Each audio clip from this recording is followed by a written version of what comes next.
My research informs how I teach. And as a philosopher, I go back to the books and say, what has been researched in democratic citizenship and what spaces are missing that these philosophers are not doing, and how can I come in to be able to build a Kenyan-based higher education that is democratic and can inculcate democratic values into our society. Issues of justice, issues of freedom, issues of communicative action, issues of being able to dialogue without physically eliminating people and denying them their rights to live. So these are the issues that I grapple with, and so I build issues around compassionate action to create spaces and conducive environments.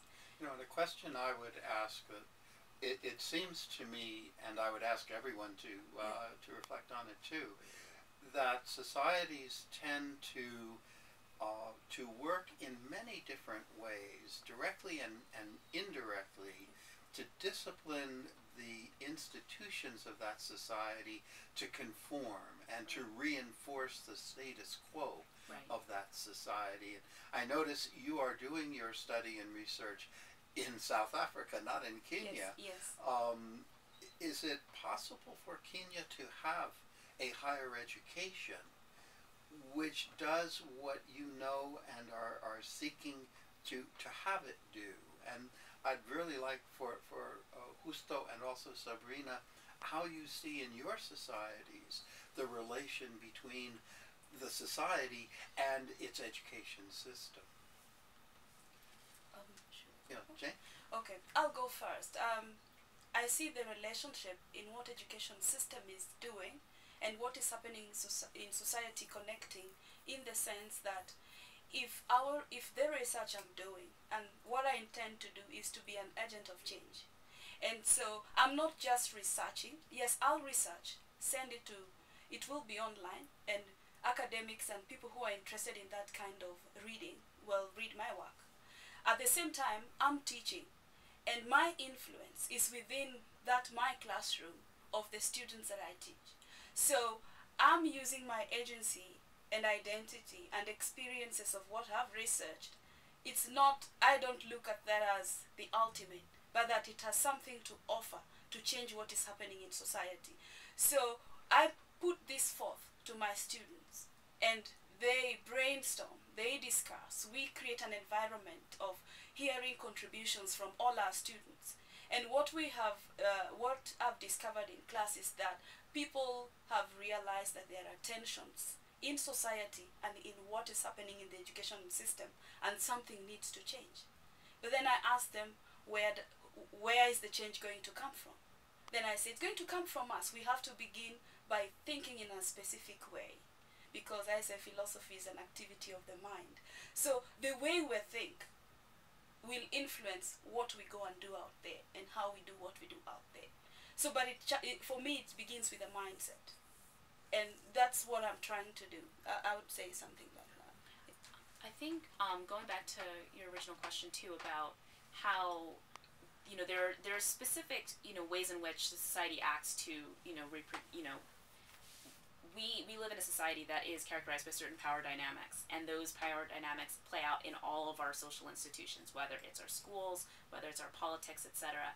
And so part of what that means for us is that we have to be very intentional about how, we have to understand, one, that that's what we're dealing with, and then think about, well, then what kind of education is sort of the balance to that? What is the, and so, thinking about, contemporary America right now, or the United States of America, I should say, we are dealing very much with a privatization movement that uses things like high-stakes testing and, a lot of different, sort of proxies for academic achievement as a way to justify which schools get resources and which don't, which types of students are rewarded and which aren't, which type of teachers are rewarded and which aren't. And so recognizing that those instruments are the ways in which that reproduces that same power structure, because what passes for knowledge, what passes for academic achievement and success, has everything to do with who already has power and how much do the students then act like those people when they demonstrate what it is that they can or can't do. And so we have to, as educators, as students, as community members who are thinking about schools and how do we change them to foster democracy as opposed to oppression, we need to think about, okay, well then what do our schools then look like? So for a lot of us, that means, number one, we actually have to create the safety needed to do something different. I and many other people can speak to the experience of trying to do, that kind of learning, and you will get in trouble for it. There are official sanctions for doing things that go against that grain. And so we have to organize, one, just to protect the people who are trying to do something different, to create solidarity around them so that we can, so that they can't just be fired or sanctioned for trying to do something different. That also means that we, especially as adults, have to challenge our own understandings about who's in charge of the classroom, quote unquote. What does it look like for students to demonstrate their learning? What passes as an indication of real learning versus just valuing one type of academic expression? We have to think about and question what counts as misbehavior even. A lot of times, what our schools kind of reward as being good behavior and what our schools reward as being a good student has everything to do with obedience as opposed to actual mastery of the content that's supposed to be taught. And so it's about both examining what is going on in and around the school that either empowers or disempowers the people within it, and then also thinking about, and if that's the case, then what do we need to do in order to support people to, in many cases, subvert that? What do we need to do to make sure that all different types of learning are valued, to make sure that that students aren't being penalized simply for actually acting in democratic ways, because a lot of times when students exercise their voices, they're actually punished for it. And the same goes for teachers in many cases, dealing with their superiors, quote unquote, which is a problematic structure in and of itself.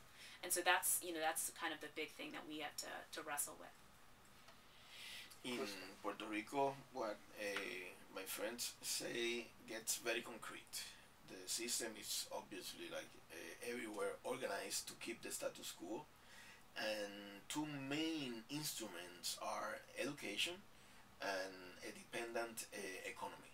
Our history textbook, as in elementary school, says that Puerto Rico is a small country with no natural resources, with no rivers that you can navigate, that is 6 times smaller than Dominican Republic, 13 times smaller than Cuba, and give that sense that we are taught, trained, formed, understanding that we are not good enough, that we have to live under the protectorate of the United States of America, government, not the people, or we won't survive.